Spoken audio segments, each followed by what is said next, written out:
Have you ever been annoyed by random ads popping up in your Android notifications?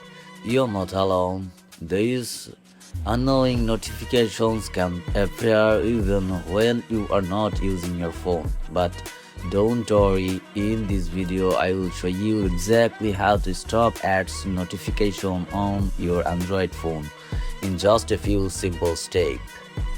Assalamu alaikum. Welcome to Tech Wash. First thing first, open a browser your Android phone. Tap three-dot icon on top right corner. Now tap Settings. Scroll down and find Site Settings. Here you can see a lot of sites available in here. You can make annoying ads notifications on your Android. Now tap Delete Browsing Data. Mark on Site Settings. Change time range last hour to all time. Tap Delete Data.